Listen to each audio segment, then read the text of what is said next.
गुरु शिष्य परंपरा का जो श्रेष्ठ आदर्श हमारी संस्कृति में, हमारे देश में मिलता है, उसका उदाहरण अन्यत्र कहीं शायद है ही नहीं। होगा तो उस तरह का उदाहरण नहीं है, क्योंकि जो तत्वबोध है, जो संसार के सृष्टि के जो मूलभूत सिद्धांत है, उसका जो दर्शन है, वो हमारी इसी भूमि से प्राप्त हुआ है।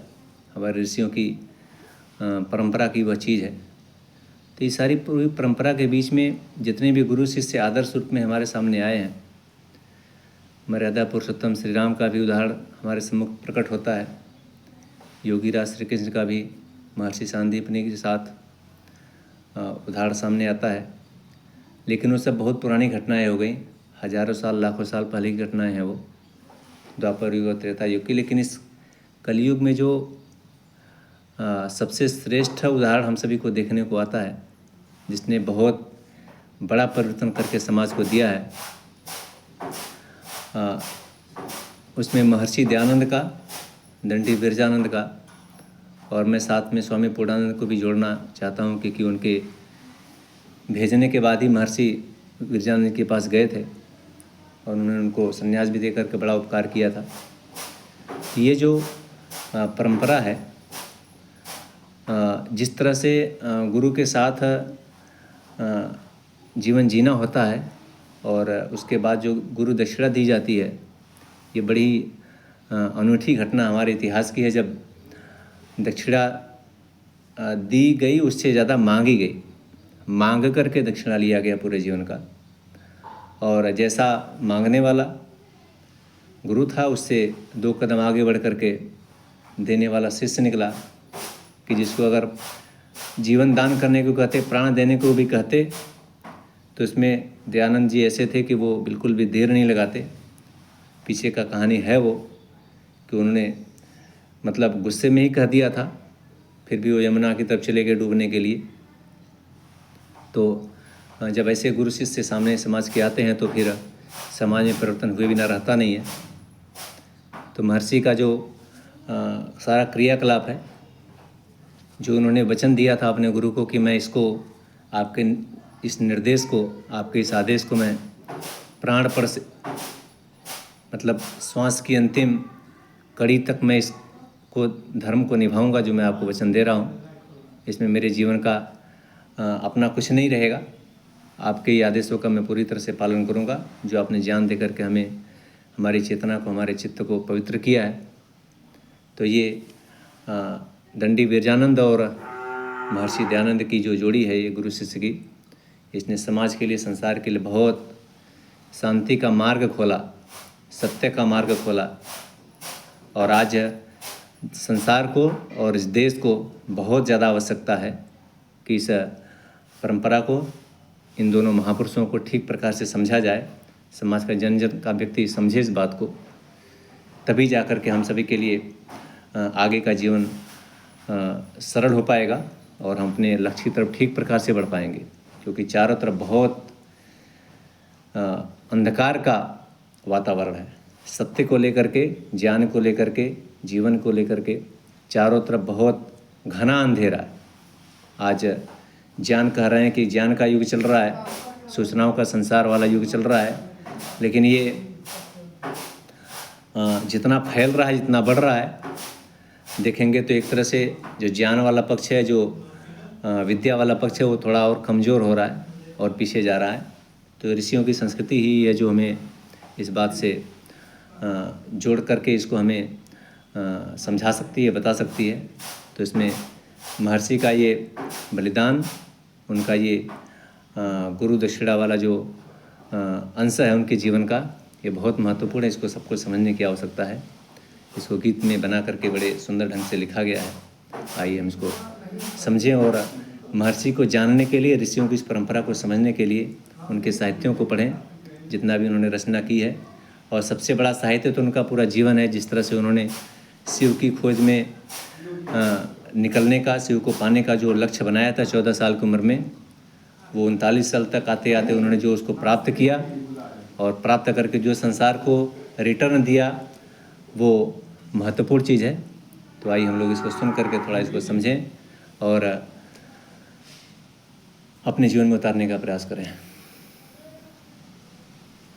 गुरुदेव प्रतिज्ञा है मेरी, गुरुदेव प्रतिज्ञा है मेरी, पूरी करके दिखलाऊंगा इस वैदिक धर्म की वेदी पर अपना सर्वस्व लुटाऊंगा। गुरुदेव प्रतिज्ञा है मेरी, पूरी करके दिखलाऊंगा इस वैदिक धर्म की वेदी पर मैं जीवन भेंट चढ़ाऊंगा, मैं जीवन भेंट चढ़ाऊंगा। धन पास नहीं तन मन अपना श्री गुरु चरणों में धरता हूँ।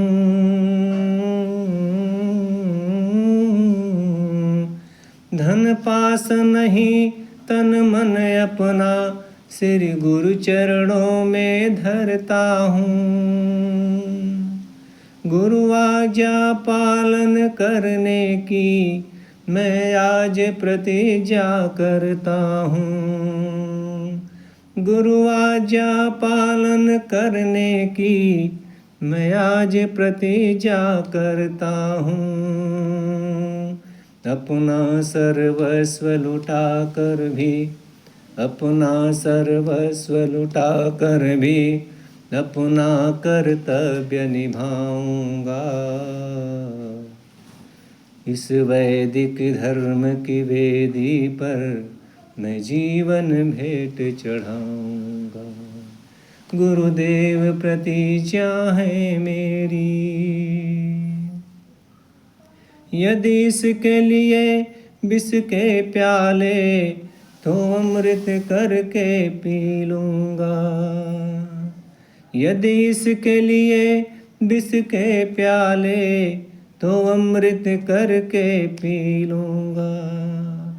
उफ तक न करूँगा सोलों पर, हंसते हंसते मैं जी लूँगा।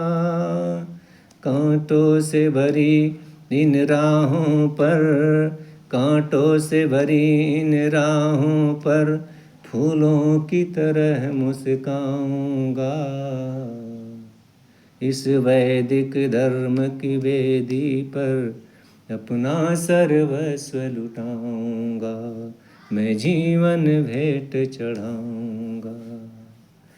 जब शीश आपका उठ करके वेदों का बिगुल बजाएगा, जब शीश आपका उठ करके वेदों का बिगुल बजाएगा, एक बार जमाना ऋषियों का फिर जनहित लौट कर आएगा। फिर इस बार जमाना ऋषियों का फिर पथिक लौट कर आएगा।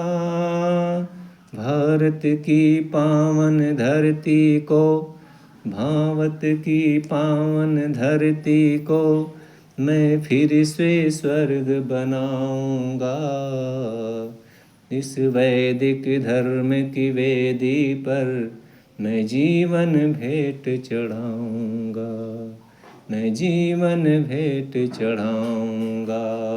गुरुदेव प्रतिज्ञा है मेरी, पश्चिमी सभ्यता के बढ़ते तूफानों का मुंह मोड़ूंगा। मैं सागर को मत डालूंगा, पर्वत का मस्तक तोड़ूंगा। वेदों की अमृत वाणी का, वेदों की अमृत वाणी का मैं घर घर नाद बजा दूंगा इस वैदिक धर्म की वेदी पर मैं जीवन भेंट चढ़ाऊंगा। गुरुदेव प्रतिज्ञा है मेरी, गुरुदेव प्रतिज्ञा है मेरी।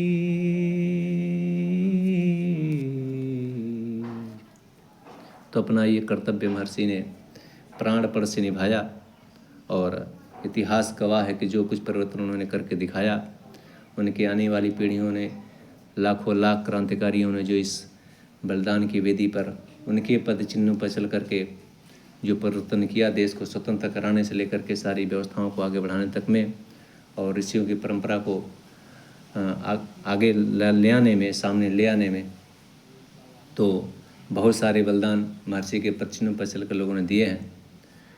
पूरी क्रांतिकारियों की पूरी फौज खड़ी हुई थी। तो आगे भी अभी इतिहास अगर इतना उत्तम था तो भविष्य को लेकर के निराश नहीं होना चाहिए। आगे संभावना है कि ये अगली पीढ़ी फिर से सामने खड़ी होगी और पूरे संसार को जो मार्गदर्शन देने का काम करते थे लोग, वापस से उस मार्गदर्शन को फिर से देंगे और संसार भी बहुत लंबे समय तक चलना है। तो सबकी इसमें बराबर आहुति लगनी चाहिए। सभी को, जिसको भी लगता है कि हमें इस व्यवस्था को समझना है, इसको जानना है, इस पद पर आना है, तो उनका स्वागत है। आइए महर्षि को समझिए, उनके जीवनी को समझिए, उनके जीवन को समझिए, उनके रचे ग्रंथों को समझिए और इस पूरी ऋषियों की परंपरा को आत्मसात करते हुए अपने जीवन को, अपने कुल को, अपने पूरी इस परंपरा को धन्य कीजिए। आप सभी का आह्वान है, हम सभी लग करके इस काम को पूरा करें। ओम।